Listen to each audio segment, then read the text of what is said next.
අයිබෝවන් මම දුලාංජලි ආනන්ද මාරියෝ ආනන්දගේ අක්කා විදිහට මට අවස්ථාව ලැබුණා එයාගේ අදහසක් living on the edge කියලා අපි පටන් ගත්තේ දැන් අවුරුදු 4කට කලින් ඒකේ අදහස වුණේ මල්ලිට උමනාවක් තියෙන දරුවන්වට හොඳ පණිවිඩයක් දෙන්න. ඒ ඇවිල්ලා මල්ලි පෞද්ගලිකව එයාගේ ස්පෝර්ට්ස් වලට තියෙන ආසාවත් එක්ක ඇල්කොහොල් ඒ කියන්නේ මත්ද්‍රව්‍ය පෑන් සහ දුම්පානය කියන දෙයට පිටු දකින්නවා. විශේෂයෙන්ම මත්ද්‍රව්‍ය කියන දෙයට. ඉතින් ඒ පණිවිඩය දෙන්න එයා යොදාගත්ත මාර්ගය තමයි ක්‍රීඩාවට සම්බන්ධ වෙන එක. අයිබෝන් මම අනුප ප්‍රේමරත්න. අපි අද කතා කරනවා living in the edge programme සම්බන්ධව. ඇත්තට මේක මට මාරියෝ හම්බෙන්නේ ඉස්සෙල්ලාම අපි පාසල් ක්‍රියාකාරකම් රාශියක් අපි සිද්ධ කරනවා. ඒක තුළදී මට මාරියෝගේ ඇතුළේ ඉන්න මාරියෝ හම්බ වෙනවා. එයා පාසල් දරුවන් ගැන විශේෂ අවධානයක් යොමු වෙනවා කියලා මට හොඳට දැනුණා. ඊට පස්සේ මාරියෝ මාත් මේ වැඩසටහන ගැන සාකච්ඡා කරන අපේ රූපවාහිනී නාලිකාවේ විකාශය සම්බන්ධව කොන්දේසි විරහිතව මම එකඟ වෙනවා. මොකද මේ වැඩසටහන හරහා මට දැනෙච්ච දේ තමයි මාරියෝ අපේ දුවදරුවන්ගේ ඇතුළේ ඉන්න යහපත් මිනිසා කියන එක නා එළියට ගන්නවා කියන මට තේරුණා. අයිබෝවන් මම නිවින්ද ජයසේන මාරියෝ ආනන්ද ප්‍රොඩක්ෂන් එකේ කැමරාමන් කෙනෙක් විදිහට වැඩ කරනවා. මාරියෝ ඉතින් මම දන්නේ අවුරුදු 13ක් විතර වගේ කාලයක තුලද ඔය living on the edge ඒ වැඩසටහන පටන් අරගෙන දැනට අවුරුදු 5ක් විතර වගේ වෙනවා. මුලින්ම මට මතකයි මාරියෝ තිබුණේ ඇත්තට මුලින්ම ෂූට් කරේ අපි ස්විමින් ඉවෙන්ට් එකක්. ඒ කියන්නේ ස්විමින් විෂුවල් එකක්. ඒකෙදි ඉතින් මගෙත් ඇත්තටම එක්ස්පීරියන්ස් එකයි මේ තිබුණ නැහැ. ඇත්තටම අන්ඩර් වෝටර් ෂූටින්. තරම් ස්විමින්ග් එච්චර බෑ. මාරියෝ තමයි මටත් ඉතින් ඔක්කොම මේ ගයිඩ්ස් දුන්නේ. මේක කරන්නේ මෙහෙම කරන්න ඕන කියලා. කොහමද අපි කරා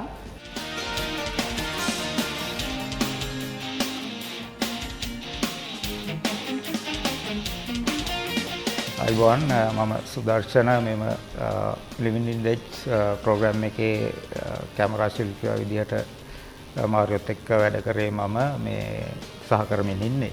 මේ එතන මට මාරියෝ හම්බ වෙන්නේ කියන්නේ මගේ MD අනුප ප්‍රේමරත්න මගෙන් අහනවා මේ ප්‍රෝග්‍රෑම් එකට මාරියෝත් එක්ක කරන්න පුළුවන්ද කියලා. මම ඊට පස්සේ ඒකට කැමති වෙලා ඊට පස්සේ මාරියෝව මට හඳුන්වලා දෙනවා අනුප විසින්. ඉතින් මේකේ අර ස්ට්‍රක්චර් එක මාරියෝ කියපු අහුවට පස්සේ මටත් ලොකු උනන්දුවක් ඇති වුණා මේ ප්‍රෝග්‍රෑම් එකට සම්බන්ධ වෙන්න. ඉතින් ඇත්තටම හරිම ඉන්ටරෙස්ටිං මාරියෝත් එක්ක වැඩ කරන එක මේ තමත්ම අපිටත් ගොඩක් අර කියන්නේ පංච් එකේ වැඩ කරනවා කියලා. ඒ වගේ ඉතින් ගොඩක් ඩයනමිකලි වැඩ කරන්න පුළුවන් ප්‍රෝග්‍රෑම් එකක් මාරියෝ ඉන්ස්පයර් ඒ පොඩි දරුවන් ඇත්තටම ඒගොල්ලන්ගේ සංගවිච්ච ටැලන්ට්ස් එළියට අරන් ඒගොල්ලන්ව ඉන්ස්පයර් කරලා ගන්න එක හරි ඉන්ටරෙස්ටිං ප්‍රෝග්‍රෑම් එකක්. මේ දේ කරනකොට දැන් අපි පෞද්ගලික ජීවිතයේ එක්ක මම කරන රැකියාවට අමතරව යම්කිසි තේරුමක් ඇති දෙයක් කළ යුතුයි කියලා අපේ ජීවිතේ ජීවත් වුණ දේ යම්කිසි දෙයක් කරා යම්කිසි වෙනසක් කරන්න පුළුවන් වුණා කියන අදහසක් අපිට අවශ්‍යතාවයක් තිබුණා. අපි මේ ටීම් එකේ අතරෙත් අපිට ඒ දේ තියෙනවා. තමන් අතරේ. ඉතින් මේක හොඳ අවස්ථාවක් වුණා අපිට ඒ දරුවන්ට යම්කිසි හොඳ පණිවිඩයක් දෙන්න ලැබෙනවා කියන දේ. මම හිතන්නේ පෞද්ගලිකව අපි ඒ තෘප්තිමත් බව ලැබුවා. මොකද දරුවන් එක කාලේ ගත කරන එකෙන් ලොකු සතුටක් ලබන්න හම්බ වෙලා තියෙනවා. හැම කෙනෙක් තුලින්ම අපිට යම්කිසි පණිවිඩයක් ලැබිලා තියෙනවා. ඒක තුළ ඒගොල්ලොනුත් හුඟක් ආසාවෙන් අහගෙන ඉන්නවා අපි යම්කිසි දෙයක් ෂෙයා කරනකොට. ඉතින් ඒක ඉතාමත් සැටිස්ෆැක්ෂන් එකක් ලැබුණ දෙයක් මට. ඉතාමත් ආසාවෙන් අපි කිසිම ස්ට්‍රෙස් එකක් නැහැ. කිසිම බයක් නැහැ. විශ්වාසයකින් අපිට හැම කෙනාගේම තියෙන හැකියාව තුළ අපිට පුළුවන්කමක් ලැබුණා. ඉතාමත් අපි හිතුවට වඩා ලස්සන දෙයක් දෙන්න. අනිත් එක තමයි මාරියෝ සාමාන්‍යයෙන් වැඩකට බහිනකොට ඒක විෂුවල් එකක් විතරක්ම කියලා හිතන් කරන්නේ නැහැ. එයා ඉවෙන්ට් එක ප්‍රගුණ කරනවා. එයා ඒ ස්පෝර්ට් එක එයාගේ කරගන්නවා. ඒ කියන්නේ එයා ඒකේ තමයි ජීවත් වෙන්නේ. ඒ කියන්නේ ඒ ළමයිත් එක්කම එයාත් ස්විම කෙනෙක් විදියට වැඩ කරනවා. ඉතින් මම දැකපු දෙයක් තමයි එයා හැම ඉවෙන්ට් එකක්ම එහෙම තමයි. එයා කරපු ඒ ස්පෝර්ට් හැම එකම එයාගේ කරගෙන තමයි කරේ. ඒ කියන්නේ එයා ඒ විෂුවල් එකට විතරක් ඒක එතනින් එහාට නැවතුනේ නැහැ. ඒක කරා. මම ගයාන්සී බෙන්තරගේ ප්‍රධාන මාතෘකාවට කලින් මම මුලින්ම මරියෝ ගැන සඳහන් කරන්න ඕනේ. මරියෝ මට මුණ ගැහෙන්නේ ඔහුගේ තාත්තගේ يعني ක්‍රේෂනානන්ද මහත්මයාගේ වැඩසටහනකින් රූපවාහිනී නාලිකාවක තිබුණු. එදා ඉඳන් අද වෙනකන් සෑහෙන කාලයක් යන අපේ මිතුරෙක් පවුලේ කෙනෙක් හැටියට ඇත්තටම මාත් එක්ක සම්බන්ධ ඒ වගේ කටයුතු කරනවා. ඒ අතරතුර කාලේ අපි සෑහෙන ගීත ප්‍රමාණයක් බටහිර ගීත, සිංහල ගීත, දමිළ ගීත අපි චීන භාෂාවෙනුත් මම හිතන්නේ එක ගීතයක් රෙකෝඩ් කරා. මම රෙකෝඩින් ඉන්ජිනේර හැටියට යත් එක්ක සෑහෙන කාලයක් වැඩ කරනවා. අපි කුඩා දරුවෝ, ඒ කියන්නේ පාසල් යන මට්ටමේ ඉන්න දරුවෝ, පාසල් ගිහලා ඉවර වෙච්ච දරුවෝ, ඒගොල්ලන්ගේ සැඟවුණු කුසලතා, ක්‍රීඩා කෞශල්‍ය ගැන ගොඩක් දේවල් කතා කරන්න ලංකාව ඇතුලේ මේ ප්‍රෝග්‍රෑම් එක පිටුහලක් වෙනවා. එතකොට මේකේ සම්බන්ධයෙන් ඒ කියන්නේ සෑහෙන අපි ගීත ප්‍රමාණයක් මේ කියන්නේ එක එපිසෝඩ් එකකට ගීතයක් වශයෙන් විශාල ප්‍රමාණයක් මේ වෙනකොට මේ පටිගත කරමින් පවතිනවා. Living on the edge, පුදියතයි පිරික්කරේ, රැඳී නොසැලී, දරුවන්ගේ සැඟවුණු කුසලතා, ඒ කියන්නේ ක්‍රීඩා කෞශල්‍ය ගැන සෑහෙන කතා කරන ප්‍රෝග්‍රෑම් එකක්. මරියෝගේ හොඳ වැඩක් මේක. මම හිතනවා ශ්‍රී ලංකාව ඇතුලේ සෑහෙන හොඳ දෙයක් වේ කුඩා දරුවෝ වෙනුවෙන්. අද දවසේ අපිට දරුවෝ ගැන අහන්න ලැබෙන දුක්මුසු කතා ඒවා සෑහෙන අඩු වෙයි කියලා මම හිතනවා. මේක රාජ්‍ය මට්ටමින් අනුග්‍රහය ලැබෙන්න ඕන වගේ හොඳ වැඩසටහනක්. මේක හරහා අපි මගේ කාර්යභාරය වෙන්නේ මම රෙකෝඩින් ඉංජිනේර කෙනෙක් හැටියට යාගේ හැම එපිසෝඩ් එකකටම තියෙන ගීතය සඳහා ඒකට දායක වීම, ඒක රෙකෝඩ් කරන්න, පටිගත කරන්න මගේ සම්පූර්ණ සහයෝගයකට ලැබෙන එක තමයි මගේ කාර්යභාරය.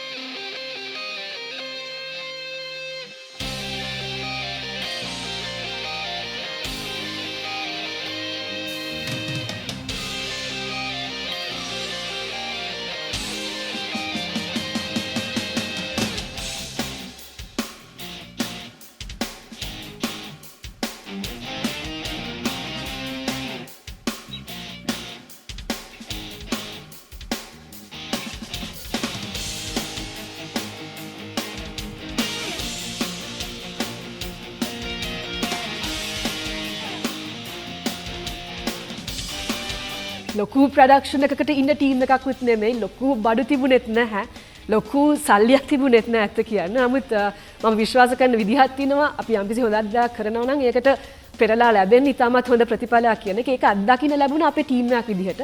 සහ ඒ හම්බ වුණ හැම ළමෙක්ම ඒක සම්බන්ධ වෙච්ච හැම ළමෙක්ටම දෙමව්පියෙක්ට පවා ඒ දේ අත්දකින්න ලැබුණා. ඉතින් ඉතාමත් හොඳ ජයග්‍රහණයක් කියලා මට හිතෙනවා. අපි චූටියට පටන් ගත්ත උනත් පණිවිඩය හරියට ගිහිල්ලා තිනවා. ඒ පණිවිඩය යා යුතු අයට ගිහිල්ලා තියෙනවා. සහ දරුවන්ටත් මම හිතන්නේ දැන් වෙද්දී අපිට හම්බ වෙලා තියෙන දරුවෝ නිකම්ම ක්‍රීඩාව කරන කෙනෙක්වත් නිකම්ම ගායනයක් හෝ නර්තනයක් කරන ළමයි නෙමෙයි. යම්කිසි ඒගොල්ලන්ටත් පිපාසයක් තියෙනවා. තව ළමෙක්ට යම්කිසි දෙයක් තව කෙනෙක්ට හොඳ දෙයක් කරන්න පුළුවන් වෙයි ඒගොල්ලන්ට කියලා අනාගතයේදී. Rock the world, change the world.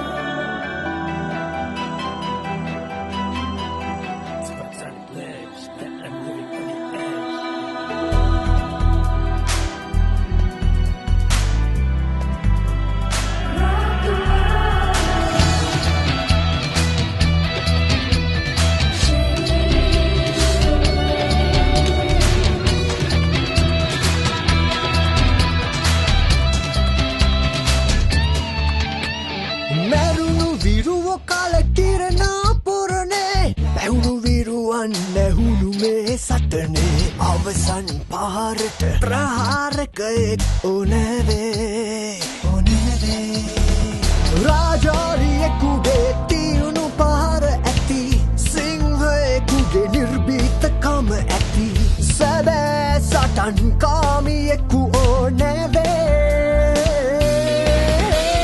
කෞශල්‍ය සටන. ඒ වගේම වූෂුවල්ට එකක් කරා අපි ස්පෝට් එකට එයා විෂුවල් එකක් කරා. ඒකේ ඇත්තටම ප්‍රධාන මේ කැරක්ටර් එක උනේ හිමන්ස. උඩුදියලුම තමයි ෂූට් කරේ මේක. හැබැයි එයාම මේකට ගන්න බැරි වුණා. මොකද මෙයා මේ එහෙ ගිහිල්ලා ඉන්න වෙලාව අවස්ථාවේදී දැකපු දෙයක්. ඒ ළමයාගේ ටැලන්ට් එක දැකලා ඒක කරනකොට මෙයාව ඉස්සරහට ගේන්න තමයි මේවත් කරේ. මාරියෝ කියන්නේ ඇත්තටම ඉතින් මේ දෙයක් අර ළමයින්ගේ දේවල් එයාගේ තියෙන ටැලන්ට් එක අඳුර ගන්නවා. ටක් ගාලා අඳුරගෙන ඒකට එයා සපෝට් කරනවා. මෙහෙම කරන්න ඕනේ කියලා. ඒ කියන්නේ එයාගේ ජවය ඇත්තටම ඒ ළමයාගේ ජවය එයා අඳුර ගන්නවා. ඒ විෂන් එක තියෙන දරුවන්ව අපිට හම්බ වෙනවා දැන් වැඩියෙන්. ඉතාමත් හොඳ සතුට දෙයක් අපිට ඒක. මොකද අපි හිතුවේ මෙහෙමයි හිතාමත් රැයා. හරි කලාතුරකින් තමයි අපිට මේ හම්බ වෙන්නේ. දැන් වෙද්දී අපි ළඟට එනවා ඒ වගේ හුඟක් විශේෂ දරුවන්. එයා හිතවිල්ල මම කියන්නේ. දක්ෂතාවයට වඩා යම්කිසි හොඳ දෙයක් කළ යුතුයි මගේ රටට, මගේ යාළුවන්ට, දෙමව්පියන්ට සහ ලෝකයටම. ඉවෙන්චුවලි හොඳ පණිවිඩයක් දෙන්න පුළුවන් වෙයි ළමයින්ට. ඒ සාර්ථකත්වය අපිට ලැබුණා කියලා හුඟක් ලොකු සතුටුවීමක් දැන් වෙද්දී අපිට දැනටම ලැබිලා තියෙනවා. ඇත්තටම මම ආරාධනා කරනවා අපේ සියලුම දරුවන්ට ඇත්තටම මේ ප්‍රෝග්‍රෑම් එක බලන්න කියලා. මොකද ඒක දැක්කහම ඇත්තටම ඔයගොල්ලන්ගෙත් ඔයගොල්ලන්ගේ ඇතුලේ තියෙනවා නම් මොකක් හරි ඒ දක්ෂතාවයන් එහෙම ඒවා මතු කරලා ගබා ගැනීමට මේ වැඩසටහන ඉතාමත්ම යෝග්‍ය වැඩසටහනක් කියලා මම හිතනවා. මම හිතනවා අපේ මේ වැඩසටහනත් එක්ක සම්බන්ධ වීමට බලාපොරොත්තු වෙන අපේ දුවදරුවන් පළමුවෙන්ම කළ යුතු දේ තමයි ඔයාලගේ තියෙන දක්ෂකම්. මොනවද ඒ තියෙන දක්ෂකම්? ඔයාලට මොනවද කරන්න පුළුවන්? මේ හැකියාවල් තමන් උද්දීපනය කරගෙන මේ වැඩසටහන හරහා ඉදිරිපත් වෙන දරුවන්ගේ ඒ දක්ෂකම් බලන්න. ඒක නරඹන්න. ඒක අධ්‍යයනය කරන්න. ඒ හරහා අපිට හම් වෙන ඉතා විශාල දරු කැලක් මේ වැඩසටහනත් එක්ක ඉදිරියට ගන්න. ඒක මම හිතනවා මුළු ලංකාවම ආවරණය වේ සහ දරු කැලම ආවරණය සහ ආරක්ෂා වේ කියලා මගේ බලාපොරොත්තුවක් තියෙනවා. අපේ මතයක් තියෙනවා අපි හරි දෙයක් කරොත් නමුත් දක්ෂතාවය තිබුණත් ලැබෙන්න ඕනේ තැන ලැබෙන්නේ නැහැ. ලංකාව තුල හෝ ලෝකයේ තුල අපිට එහෙම සැකයක් දෙනවා සමාජය විසින් අපි ගැන අවිශ්වාසයක් ඇති කරගන්න. නමුත් මේකෙදි අපිට පණිවිඩයක් විදිහට සහ අපිට ඒක සනාත වෙච්ච තයක් තමයි නැහැ. යම්කිසි හරි විදිහකට ජීවිතේ යන දරුවෙක්ට හෝ කෙනෙක්ට තමන්ගේ දක්ෂතාවයට තමන් ඇත්තටම විශ්වාසවන්තව වැඩ කරලා ඒකට සාධාරණත්වයක් ඉෂ්ට කරන්න බලාපොරොත්තු වෙන කෙනෙක්ට, හොඳ චේතනාවකින් එන කෙනෙක්ට අනිවාර්යයෙන්ම ඒකට අවස්ථාව සුදුසු පරිසරය ලැබෙනවා. සුදුසුාට සුදුසු තැන ලැබෙනවා. ඒක නැහැයි කියන දේ බොරුවක්. අපිට ඒක දැන් වෙද්දී ඔප්පු වෙලා තියෙනවා. ඉතින් බලංගින දරුවෙක්ට උනත් අපිට කියන්න තියෙන්නේ බය වෙන දෙයක් නෑ. ඔයගොල්ලන් ආස දෙයක් තියෙනවා නම් අනිවාර්යයෙන් මේක කරගෙන යන්න. ඒක කවදාවත් එකකින් ෆේලියර් එකක් වෙන්නෙත් නැහැ. ඒක මග නවතින්නෙත් නැහැ. ලැබිය යුතු ඒ ස්පේස් එක ලැබෙනවා. අපි කියමු ස්වභාව ධර්මයෙන් කියලා. ඒකට ලැබිය යුතු ආශ්‍රය කරන සුදුසු මිනිසුන්ව සුදුසු මාර්ගයක්, ඒකට අවශ්‍ය ආරක්ෂාව සහ තව ශක්තියක් ඒගොල්ලන්ට ලැබෙනවා. ඉතින් කරගෙන යන්න තියෙන දේ විශ්වාසවන්තව කරන්න, හිත කඩා ගන්න අවශ්‍ය නැහැ. කවුරු හරි ඒක ඩිස්කරේජ් කරා කියලා ඔයගලන්ට අයියෝ ඔයා මේක කළා හරියන්නේ නැහැ කියලා කිව්වට ඒක ගණන් ගන්න එපා. ඔයාට විශ්වාස වෙනවා නම් ඔයාට තියෙන ටැලන්ට් එක තුළ ඔයාට යම්කිසි සාර්ථක දෙයක් අනාගතයේදී කරන්න පුළුවන් කියලා ඔයා විශ්වාසයෙන් ඒ වැඩේ කරගෙන යන්න. අනිවාර්යයෙන්ම ඒකට අවස්ථාව ලැබෙනවා. ඉතින් අපිට පණිවිඩයක් විදිහට දෙන්න තියෙන living on the edge රැඳී නොසැලී යම්කිසි දෙයක් විශ්වාසවන්තව කරනවා නම් ඒක දිගටම කරගෙන යන්න. ඔයගලන්ට අනිවාර්යයෙන්ම ඒක තුළ ජයග්‍රහණයක් ඒක සාක්ෂි දරන්න හම්බ වෙනවා ලෝකයේ දෙමව්පියෝ සහ යම දරුවන් යාළුවන් අතරින් ඒ කන්ෆර්මේෂන් එක ඔයගලන්ට ලැබෙයි. තාමත් සාර්ථක වෙන්න කියලා බලාපොරොත්තු වෙන ජීවිතය අපි සුබ පතනවා. ජීවිතේ ජය ගන්න. ඔයා මාව දාලා යන්නේ නැහැ කියන්නේ. ආශ්චර්ය දේශයේ ඉපදෙන්න ගොඩ දෙනෙක් පින් කරාට ඒක ජීවත් වෙන්න පින් කරලා තියෙන්නේ ඔයයි මමයි වගේ දුප්පත් දරුවෝ හිමංස. මතක තියාගන්න. සිංහයෝ ඉපදෙන්නේ කැලේ රජකම් කරන්න. මටත් උගන්වන්න සිංහෙක් වෙන්න. Living on the Edge, we started this about 2 years ago. Initially it was a Mali's concept, so we had no idea as such because he loved sports, but he was not into sports when he was a schoolboy. But he always wanted to do it properly, train himself. So he's been doing, although he left school, afterwards he continued. He tried his best to do basketball, then swimming. He was very dedicated, he didn't have his own coach, but he always made sure that he watched the YouTube videos at least, perfect that stroke, all that. So along with these in his mind, he wanted to make sure that he depicts the correct postures of the sportsman. If it's swimming, then how to capture that particular frame with the correct stroke, because a sportsman does not know cinematography. They don't know how to be captured in a frame. But because he has this aspect as a director as well, and he knows, he has the visual, how to beautify the visual.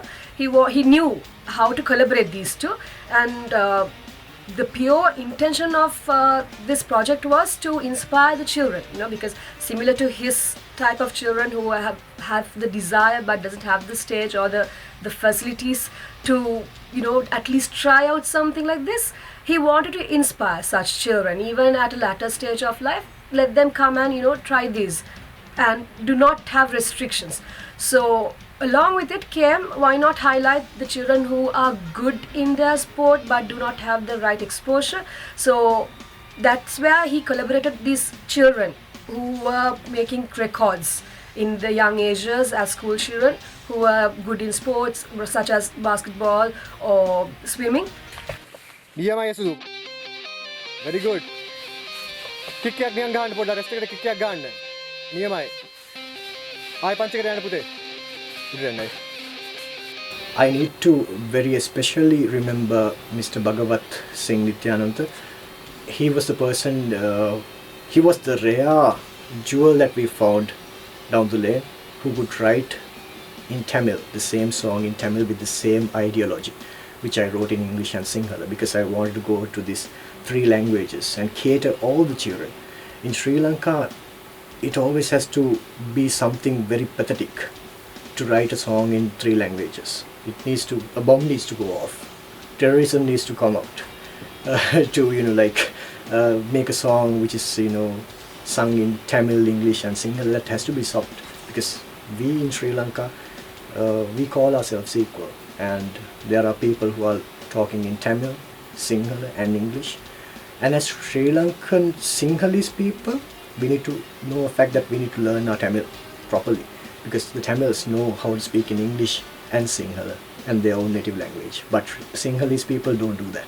And I encourage the people, by listening to this song, even start right now. I myself is trying to study Tamil, because I want to go to Jaffna and I want to see the people there. I want to find the sportsmen out there who are suffering. Okay, so this language counts, because sometimes what we speak in Sinhala might not actually make any feelings inside a Tamil child's heart, so that's where the language counts. So I need to thank Nityaya for taking up this challenge, and he made me pronounce each word one by one properly to make it more acceptable towards the people who are speaking in Tamil. We started around 6:30 in the Mount Beach. He wanted to do the sea swim, and this was something very, we were a little worried as well, because he hasn't done it before, and we had the lifeguards, and there was a person who came from the coastal guards as well, and they just came and asked, is he a good swimmer, because there's the current. At that time he was in middle of the ocean, and we had no idea, because he went on swimming. He was still in among the waves, and there we were worried. Devindaya was worried, so he took such a risk because he wanted to do it on his own. That's the other thing, being an artist and doing the sport. So he wanted to make sure that he experienced it and knew how it can be captured on camera as well. So that's the extent we would go, although it's just on a visual, it might not be captured, the intensity that we would be, the cameras, the cameraman, or our crew, although we are just a few of us, we are really great friends, so brothers and sisters. So we are worried, if something goes wrong, it's gonna be something pretty critical. So with the trust and believe in God as well, that helps. We had to go on, and Malli wanted to do it. No matter what, he had to do it. He wanted to do it in one day. When I wanted to start this song, I was really motivated to give it to all the cultures of Sri Lanka, Sinhala, Tamil, Muslim, everyone, and anyone who would listen to this, anyone who were into sports would feel that rhythm in their blood, and they would just want if they're on the couch, sitting back and watching a TV series, if they would hear this, they would get off from the couch and do 10 dips. Oh my god, I got to be like this guy, I got to be like this children. The song would actually motivate you to do something, to do something very physically challenging, like it may be dips, it may be abs, it may be a couple of, chin-ups or something like that, or maybe just go out to the field and play some football, play some tap rugby, run 100 meters, swim, because there are a lot of things you can do when it comes to sports, and it would actually fill your heart with joy. It would actually, it's a known fact that the scientists have proven that being a sportsman actually, expands your brain capacity rather than, studying mathematics. It's a known fact. So likewise, this song needs to energize the person who's listening to it. And if there is a child who's feeling down because he was not given the right opportunity to show his colors on the field, maybe his name was cut off for political reasons, maybe that's obvious in Sri Lanka. So even at that kind of situation, they would want to put this song in their ears. Okay, whatever said and done, I'm just going to be ready, like Mario says. My time will come. I'm going to stay with the ball. I'm just going to do my drills. I'm going to do my dribbling. I'm going to make sure that every shot that I'm going to take on in the court, it's going to go through that hoop, and I'm going to score when my time comes. And this is the song that's going to make that child focus to the extent that he will actually, change the world someday by just playing a simple, magnificent sport. මගේ ජීවිතෙන් වෙන්න තියෙන ලොකුම දේ තමයි ස්තුතිවන්ත වීම කියලා මම හිතනවා. මොකද පුංචි කාලේ ඉඳන් මගේ ඉපදිච්ච දවසේ ඉඳන් මම ලැබපු දේවල් ගැන කල්පනා කරද්දී සමහරින් මිනිස්සෙක් ප්‍රාර්ථනා කළා ඉල්ලලා ලබන්න ඕන හැම දෙයක්ම වගේ මට දෙවියන් වහන්සේ දීලා තියෙනවා. ඒ මගේ විශ්වාසය. නමුත් මම කියන්න කැමති මේ ලෝකේ හැම මිනිස්සෙක්ටම මට වගේ මේ සෝබා දහම සෑහෙන දේවල් දීලා තියෙනවා. විශේෂයෙන්ම දරුවෝ හැටියට ඕගොල්ලන්ට පුංචි කාලේ දැනෙන දෙයක් තියෙනවා. ඒ කියන්නේ මට මෙන්න මේ දේ කරන්න පුළුවන්, මම මේ දේ කරන්න ආසයි. ඒක නටනවා වෙන්න පුළුවන්, ඒක සින්දු කියනවා වෙන්න පුළුවන්. ඒක නැත්තම් සාමාන්‍යයෙන් යාළුවෝ ටිකක් හම්බුනහම විහිළු කරනවා වෙන්න පුළුවන්. කතන්දර කියලා. මේ හැම දෙයක්ම දක්ෂතාවයක් සාමාන්‍යයෙන් මිනිස්සෙක්ට හම්බ වෙන තමන්ගේ ආත්මයත් එක්ක ඒකාබද්ධ වෙන්න. මගේ දෙමව්පියෝ විශේෂයෙන්ම මම මතක් කරන්න කැමතියි මගේ අම්මා ශ්‍රීමා චන්ද්‍රානි සහ මගේ තාත්තා ග්‍රේෂන්නානන්ද.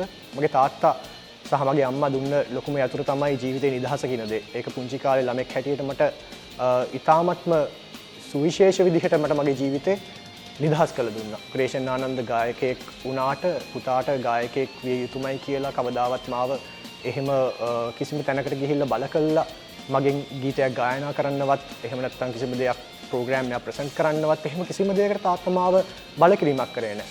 මම ඉල්ලපු දේ මොකද්ද? ඒක දෙන්න සෑහෙන්න උත්සාහ ගත්තා. ඒ වගේම මං නුසුදුසු දේ තෝරගන්න යන වෙලාවකට මට සමහරට පොඩ්ඩක් පැත්තකට යන ගහලා පුතේ ඩ්‍රම්ස් ගහන එක නෙමෙයි ජීවිතය කියලා කියන්නේ. ඊට කලින් ගිටාර් එක ගහන්නයි කියලා මට ගිටාර් එක දුන්නේ. මොකද මම පුංචි කාලේ ඩ්‍රම්ස් ගහන්න හරි ආසයි. ඔහු ඒ කරපු පුංචි වැඩෙන් මම එක දෙයකට කොටු වුණේ නැහැ කවදාවත්. මගේ තාත්තා මට කෝටි ගාණක් හම්බ කරලා තියෙනවා. ඒක ගීත වලින්, ඒක ජීවිතයෙන්, ඒක මට ලැබිලා තියෙන මට ඇටලා තියෙන දොරවල් වලින්. මට හම්බ වෙච්ච මිනිස්සු, මගේ තාත්තව දන්න මිනිස්සු. ඒ හැමදේම තුල මට තියෙනවා යම්කිසි වගකීමක් ඔළුව කෙලින් තියාගෙන යුතු දෙයක් කරන්න, හරි දෙයක් කරන්න කියන එක. මොකද මගේ තාත්තා විඳපු දුක, මගේ අම්මා විඳපු දුක මම හොඳට දන්නවා. ඔවුන් ඒ තත්ත්වයට එන්න කරපු දේවල් ඉතාමත්ම සුන්දර දේවල්. ඒක වැරදි පාරක් නෙමෙයි, හරි පාරක්. ඒ පාරේ ගිය දෙමව්පිය හැටියට ඔවුන් බලාපොරොත්තු වෙච්ච එකම එක දෙයක් තියෙනවා. මගෙනුත් මගේ අක්කගෙනුත් ඒ ඇවිල්ලා මගේ දරුවා මම මේ ඔක්කොම කළා අවසානයේදී වැරදි පාරක ගියොත් එහෙම මට ජීවත් වෙලා වැඩක් තියේද කියන බය. ඒ බය මගේ තාත්තා මට තිබ්බා. ඒ වගේම මෙතනට එන හැම දරුවෙක්ගෙම දෙමව්පියන්ටත් ඔන්න ඔය බය තියෙනවා. මම මේ කියන්නේ විශේෂයෙන්ම ලිවිං ඔන් දී ඒජ් එකේ වැඩසටහනට එන දක්ෂකම් ඇති දරුවන්ගේ දෙමව්පියෝ. මේ දෙමව්පියෝ තමන්ගේ දරුවෝ ගැන ඉතාමත්ම සෑහෙන්න බයකින් ජීවත් වෙන දෙමව්පියෝ. මොකද මේ වගේ ලෝකයක දරුවෙක්ට ජීවත් වෙන හරි අමාරුයි. හැම දෙස්සෙම උත්සාහ ගන්න වැරදි පැත්තට තල්ලු කරන්නයි කියන එක. එන්නේ ඒ වගේ තැනකදී තමන්ගේ දෙමව්පියන්ගේ යුතුයකම් හරියට ඉෂ්ට කරොත් එහෙම මෙන්න බලාගෙන දරුවෝ. මෙන්න බලාගෙන මේ දරුවෝ යන දුර ඉදිරියට එන්න තියෙන ප්‍රෝග්‍රෑම්ස් වලදීත් ඔයගොල්ලෝ දැනට බලපු ප්‍රෝග්‍රෑම්ස් වලදීත් හැම තැනකම ඔයගොල්ලෝ එක දෙයක් හොඳට කල්පනා කරන්න. ඒකේ කොතන හරි තැනක දෙමව්පියෙක් ඒ දරුවා පිටිපස්සේ ඉන්නවා. අම්මා කෙනෙක් වෙන්න පුළුවන්. සමහර තනියම සමහර දරුවන්ට තාත්තා නැහැ. සමහර දරුවන්ට අම්මා නැහැ. එහෙම නැත්නම් ඒ දෙන්න නැති එක්කෙනෙක් නැති උනායි කියලා අම්මා අඩුවක් කළත් නැහැ. ඒ දරුවට යන්න තියෙන සෑහෙන දුරකට යන්න උදව් කළා තියෙනවා. සල්ලි තිබිලත් නෙමෙයි. මෙන්න මේ දේ දරුවන්ගෙන් ඇස් දෙමව්පියන්ගේ පැත්තට හැරෙන්නත් ඕනේ, දෙමව්පියන්ගේ ඇස් දරුවන්ගේ පැත්තට හැරෙන්නත් ඕනේ. මේ ප්‍රෝග්‍රෑම් එක බලලා මේ දේ සිද්ධ වෙනවා නම් මම හිතනවා මගේ විතරක් නෙමෙයි මගේ ටීම් එකෙත් අපි සියලු දෙනාගේම දර්ශනය සැබෑවක් වෙලා තියෙනවා කියන එක. අපි එක්ස්පෙක්ට් කරපු දේ අපිට ලැබිලා තියෙනවා කියන එක. අපි වපුරපු දේ අපිට අද නෙලන්න පුළුවන් වෙලා තියෙනවා කියන එක මම විශ්වාස කරනවා.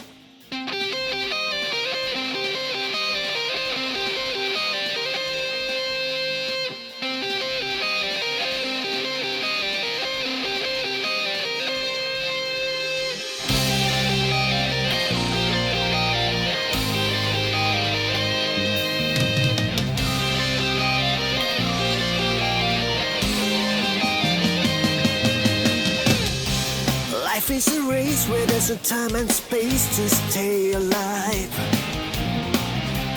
Lost in the maze where there's no hope for the human race to survive. Spilling all my blood, I have come too far to fall back. Green becomes pleasure for the brain when it fights back. Dead or alive, I will raise the cup of life. Yes, I'm living my life on the edge.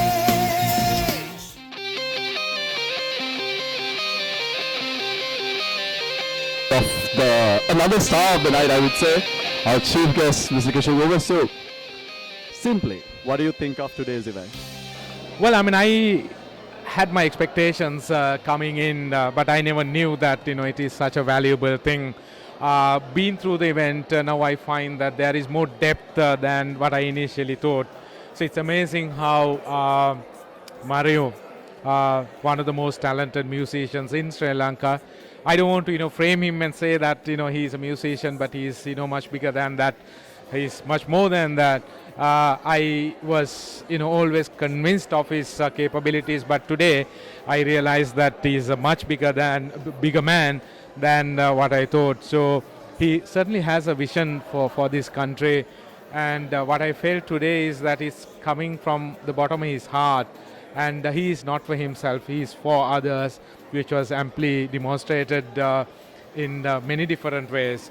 So I was just thinking to myself, if we had 25 Marios, Sri Lanka would be able to achieve what it has to achieve for the betterment of 22.5 million people, not by 2030, but by 2025. So that's the kind of power that I saw in him, and people like us have an obligation, accountability, a responsibility to help such young talent in Sri Lanka, and I will certainly commit myself to doing that, and I invite everyone else to look at Mario, see what he is doing, and join hands with him, if not physically, in your own mind, understanding what he is trying to do for Sri Lanka and be a strength. And if we come around him, I'm sure Sri Lanka will certainly be the best country in the world. මේ වැඩේ පටන් ගන්නකොට living on the edge කියන එක ලොකුම හේතුව වුණේ මම ක්‍රීඩාවලට ගොඩක් ආදරේ. ඒ හැම දෙයකටම වඩා මම සංගීතයට ආදරේ. නමුත් මම හරි කැමති සංගීතයට වහල් නොවි ජීවත් වෙන්න. ඒ කියන්නේ හැමදාම ස්ටේජ් එකක නගලා සින්දු කියන එකට මම ගොඩක් බයයි. මම කැමති නැහැ අද එක ෂෝ එකක් සින් කළා හෙට තව තැනක ගිහලා ෂෝ එක සින් කරන්න. මම කොටිම කැමති නැහැ අද දවසේ එකක් කළා තව ෂෝ දෙක තුනකට දුවන්න මම කැමතිම නැති කෙනෙක්. මොකද ඒක වහල්කමක් විදිහට මම දකින්නේ. මට ඕනේ මගේ නිදහස. මට ඕන නම් මං සින්දු කියන්නේ. මට ඕන නම් මං ස්ටේජ් එකට නගින්නේ. අන්නේ යතුරු මගේ අතේ තියාන ජීවත් වෙන මං කැමති කෙනෙක්. ඒක හින්දායි මම ස්පෝර්ට්ස් වලට ආවේ. ස්පෝර්ට්ස් වලට ඇවිල්ලා මට එතනදී පුදුමාකාර විදිහට දරුවෝ හම්බුණා, යාළුවෝ හම්බුණා. අද මගේ ලොකුම පිරිස මං ආශ්‍රය කරන ඔක්කොම අවුරුදු 10ත් 20ත් අතරේ ඒ වගේම මම කියන්නේ මේ ට්‍රෙන්ඩ් එකට යන හින්දායි මේ 20යි 35යි අතරේ යාළුවෝ මට නැත්තේ. ඒ පුද්ගලයෝ හැමදෙනාම ට්‍රෙන්ඩ් එකට දුවන හින්දා 35 ඉඳන් එහෙන් පිටින්ම අවුරුදු 85 අඩුව වෙනකම් මට යාළුවෝ ඉන්නවා. මාත් එක්ක කතා කරන දේවල් තියෙනවා මිනිස්සුන්ට. මේ සිළු දේ මම ලැබුවේ මගේ මේ ටීම් එක හින්දා. ඒ ටීම් එක කියන්නේ living on the edge පටන් ගන්නකොට මට හිටියා කෝචස්ලා, මට හිටියා ශශික සර්. මම පළවෙනියෙන්ම ගිහිල්ලා ශශික සර්ට කිව්වා ජිම් එකේදී සර් මම පටන් ගන්නා ප්‍රෝග්‍රෑම් එකක් අවුරුදු 5කට කලින් මට මේකට ස්ට්‍රෙන්ත් එක හදා ගන්න ඕනේ. මට පළවෙනියෙන් මගේ ප්ලෑන් එක තිබ්බේ ට්‍රැක් ඇන්ඩ් ෆීල්ඩ් එකේ ළමයි හොයා ගන්නවා කියලා. ඔහු තමයි මගේ පළවෙනියෙන්ම වේට්ස් උත්සාහන තියෙන බය නැති කරලා මරියෝ යම් මාර කන්සෙප්ට් එකක් කරන්න යනකොට හරියටම හරියනවායි කියලා අවුරුදු 5කට කලින් කිව්වා ඒ වගේම අද ඒක හැබෑවක් වෙලා තිනවා. ශශික සර්ව මා ආදරේ මතක් කරනවා. ඊට පස්සේ මම මේක ඊළඟට මම කිව්වා මගේ අක්කට, මගේ අම්මට, ඒ වගේම මම කලන ගුණසේකරවත් මතක් කරනවා. කලන අයියත් මේක පිටිපස්සේ එක තැනක හිටියා. ලිවිං ඔන් දී ඒජ් එක පළවෙනිම මම ස්ක්‍රිප්ට් එක කතා කරන්න ගියේ කලන ගුණසේකරත් එක්ක. කලන අයියා මට කියනවා මරියෝ මේක කරනකොට ඔබ මතක තියාගනින් සිංහයෙක්ගේ S2 එක්ක වාගේ S2 පේන්න ඕනේ කියලා. ඒක තමයි මගේ කවර් එක උනේ අන්තිමට. ඊට පස්සේ අක්කිට මම මේක දෙනවා ඩිරෙක්ෂන් එක. අක්කි මගේ තාත්තා වගේ. තාත්තගේ ගොඩාක් ගතිගුණ අපේ අක්කට තියෙනවා. දුලංජලි ආනන්ද. ඒ මුකුත් නෙමෙයි දෙයක් කිව්වොත් එහෙම හරි මල්ලි අපි කරමු කියන එක. කවදාවත් බෑ කියලා කියන්නේ නැහැ. අපගේ තාත්තගේ තිස්සරින් ඉඳන් බැරි වෙලාවක අතේ සතේ නැති වෙලාවක මම දෙයක් කිව්වොත් එහෙම තාත්ති මෙන්න මේක කරමුද කියලා අපි කරමු කියලා කියනවා. අන්න ඒ ගතිය මගේ අක්කගේ තියෙනවා. ඒකින් හින්දා මගේ අම්මා තාත්තා මගේ අක්කා දුලංජලි ඊට පස්සේ ඊළඟට මට හම්බෙන සම්පත් දෙක ගයාන්සි බෙන්තරගේ සහ නවින්ද ජයසේන මගේ ඔඩියෝ රෙකෝඩින් එන්ජිනියර් ගයාන්සි බෙන්තරගේ අයියා මගේ පුංචි කාලේ ඉඳන් මම කරපු හැම ඉංග්‍රීසි සින්දුවක්ම රෙකෝඩ් කරේ ගයන්න අයියා ඒක ලස්සන කරේ ගයන්න අයියා මම නොදන්න සෑහෙන්න ඔඩියෝ එන්ජිනියරින් පැත්තේ යම් කිසි දෙයක් මම ඉගෙන ගත්තා නම් මම ඉගෙන ගත්තේ ගයාන්සි බෙන්තරගේ. ඉතින් එහාට ගියාට පස්සේ මේ හොඳ මිත්‍රයෝ දෙන්නෙක් තමයි නවින්ද ජයසේන කියලා කියන්නේ. කැමරා ශිල්පියෙක්, ඉතාමත්ම හොඳ පුද්ගලයෙක්, ඉතාමත්ම නිහතමානී නිර්හංකාර මිනිසෙක්. මට හරි පහසුයි කියන්න සුදර්ශන සෝමරත්න කියලා දැන් ත්‍රිවිෂන් එකේ ඉන්න කැමරමන් වගේම දෙවින්දු ජයසේන කියලා කියන්නේ මේ දෙගොල්ලන්ගෙම ලස්සන හැකියාවක් තියෙනවා. ඩිරෙක්ටර් කෙනෙක් ඉල්ලන දේ කියන්න කලින් දෙනවා කැමරමන්. ඔන්න මමල්ලි බලන්න ෆ්‍රේම් එක හරිද? හරියයි අන්න එක තමයි මට ඕනේ කියන එක. මෙන්න මේ දේ කැමරමන් කෙනෙක්ගේ තියෙනවා නම් මම දකින්නේ ඒක තමයි ඉතාමත්ම සුවිශේෂී ලක්ෂණය. මොකද ඩිරෙක්ටර් කෙනෙක්ගේ ඔළුවේ යම්කිසි චිත්‍රයක් ඇඳිලා තියෙන්න ඕනේ වැඩේ පටන් ගන්න කලින්. එහෙම නැතුව කැමරමන් හදලා දෙන ෆ්‍රේම් එක නෙමෙයි ඩිරෙක්ටර් බාරගත යුත්තේ.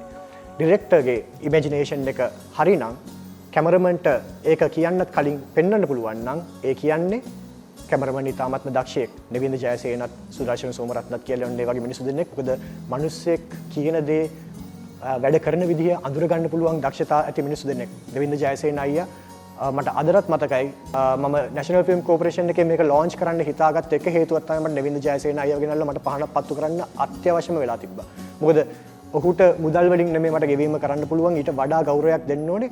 කැමරාවක් අරගෙන මම කියන අතට දුවනවා කියලා කියන්නේ මිනිස්සෙක් සෑහෙන්න නිහතමානී වෙන්න ඕනේ. දාඩිය පෙරාගෙන අවුවේ බැස්සේ වතුරේ බැහැලා අන්ඩර් වෝටර් ෂොට්ස් ගන්නවා.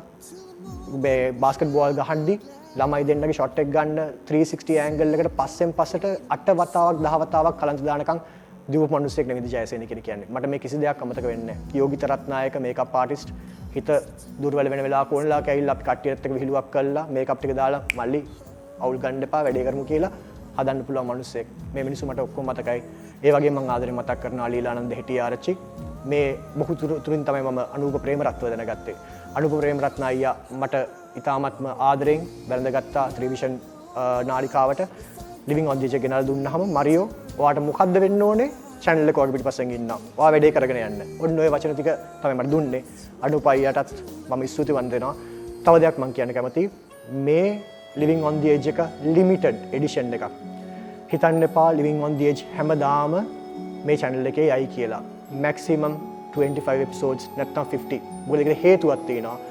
මම ජීවත් වෙන්න ඉතාම සරල ජීවිතයක්. ඒ සරල ජීවිතේ ජීවත් වෙන්න නැතුව මට මිනිස්සු හොයාගන්න බෑ. ඇත්ත දක්ෂතා ඇති ළමයි හොයාගන්න මට කිඳා බහින්න වෙලා තියෙනවා සමහර තැන්වලට. සමහර ළමයි හිතාගෙන ඉන්නවා මම හිඟන්නේද කියලා සමහර තැන්වලට ගියාම. මොකද ඒගොල්ලෝ හිතන්නේ නැහැ මේ මරියෝ ආනන්ද ඇවිල්ලා තියෙන්නේ කියන එක. සමහර ප්‍රෝග්‍රෑම් එක ගියාට පස්සේ දන්නේ මේ මරියෝ ආනන්ද කියන්නේ මෙයාද කියලා. එහෙම කරන්න හේතුවක් වෙලා තියෙන්නේ අවංක හදවත් ඇති ළමයි හොයාගන්න හරි අමාරුයි මේ ලෝකේ. අවංක හදවත් ඇති ලොකු මිනිස්සු වගේම අවංක හදවත් ඇති ළමයි හොයන්න, දක්ෂයෝ හොයන්න, තමන්ගේ ස්පොට්ලයිට් එක පැත්තකින් තියලා තමන්ට වඩා පොඩ්ඩක් අඩියෙන් පල්ලෙහෙන් ඉන්න වැඩි දක්ෂකමක් නැති කෙනාව ගෙනල්ලා තියන්න පුළුවන් ළමයි ඉන්නේ හරිම පොඩ්ඩයි. එහෙම එක ළමෙක් තමයි සන්දේව් කියලා කියන්නේ. ඒ විදිහට මට එහෙම ළමයි මට හොයාගන්න ඕනේ. ඒකෙන් හින්දා මට විශ්වාසයක් තියෙනවා එහෙම මිනිස්සු අපිට හැමදාම හැමතැනම හම්බ වෙන්නේ නැහැ. මතක තියාගන්න ලිවිං ඔන් දී ඒජ් කියලා කියන්නේ ලිමිටඩ් එඩිෂන් එකක්. සුන්දර මිනිස්සු මේ ලෝකේ හැමතිස්සෙම පහළ වෙන්නේ නැහැ වගේ මේකෙත් එන මිනිස්සු එන ළමයි හරිම ප්‍රමාණය පොඩ්ඩ වෙන්න පුළුවන්. ඒකින් හින්දා මම දරුවන්ගේ ඉල්ලා සිටින්නේ බලන්න මිනිස්සුયો කියන්නේ කවුද? ළමයි කියන්නේ කවුද? ජීවිතේ ඔවුන්ගෙන් ගත යුත්තේ ගන්න. ඒ වගේම ඔවුන් යන පාර හරියට අවබෝධ කරගන්න මේ ජනප්‍රියත්වයවත් මුදල්වත් පස්සේ හඹා යන දරුවෝ නෙමෙයි. මේගොල්ලෝ තමයි ලෝකෙ වෙනස් කරන්නේ, ලෝකෙ ලස්සන කරන්නේ. ස්තුතියි.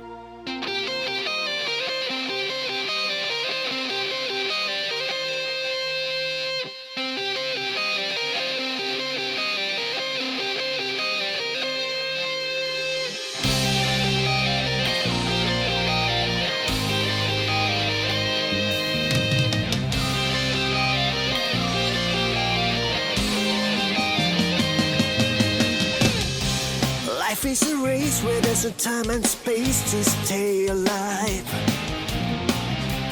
Lost in a maze where there's no hope for the human race to survive. Spilling all my blood, I have come too far to fall back. Green becomes pleasure for the brain when it fights back. Dead or alive, I will raise the cup of life. Yes, I'm living my life on the edge. I got no rules, no jurisdiction that could bend my head. Oh no, I'm living my life on the edge.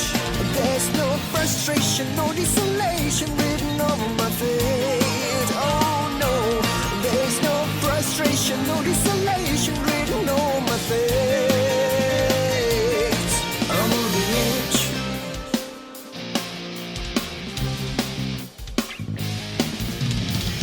Double cross, backstab, misused and misled by all the scammers inside. Fragile and be heavy, you requires rebellious days to arise. Yeah, just when I don't look, but there's a line inside me. It's scraping, clawing, and roaring to ignite me. I will raise the cup when the rise is dry. Yeah, I'm living my life on the edge. I got no rules, no jurisdiction that could bend my head. Oh no, I'm living my life on the edge. There's no frustration, no desolation written over my face. Oh no, there's no frustration, no desolation written on my face. Yeah, I'm on the edge.